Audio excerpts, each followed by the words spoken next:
to do a deep dive into the senior living world, there's a lot of stuff you just need to know, right? It's, you know, a lot of people say, well, I think I've helped people like that before. You probably have, but if you don't indoctrinate yourself into the senior living world the right way, they're going to see through it. A lot of investors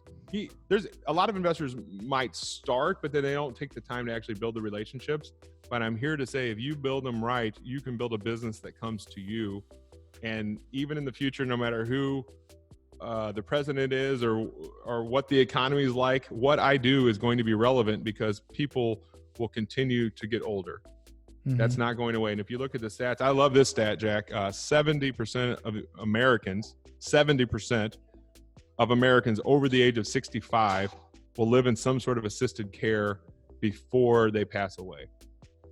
So, you know, as much as we like probate leads and other types of leads, the vast majority are going to need to sell that forever home well before probate ever happens.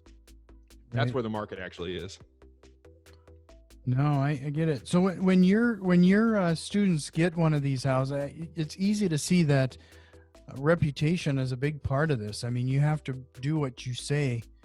But what do they do with the houses once they get them?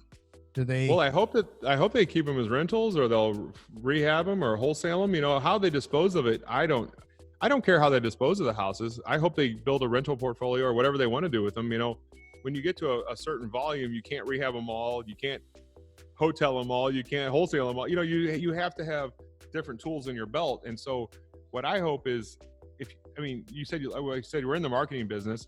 Having too many leads is never going to be a problem, right? That's a good issue.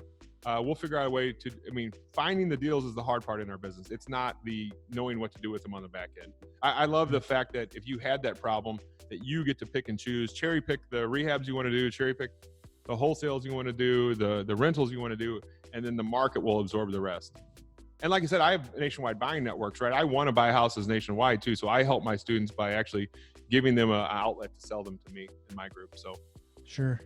No, it's the procuring of it, right? It's that boot on the ground, Jack. You know, if I was I'm 42, I'm not that old, but if I was a younger man, I might have tried to get employees in every city for this, you know, but I don't want to chase around 500 people nationwide. I want somebody that knows the streets of Baltimore, that knows the streets of Chicago. Like I know my streets of St. Louis, right? I lived there for 40 years. I know my St. Louis streets, but I'm never going to be an expert in every city. And so if you know your city, the nuances, and want to help people, it's a really good business for people that want to help others.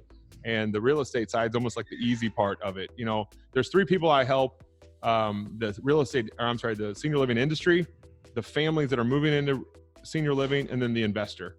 That's the three different distinct channels that I'm working with every day.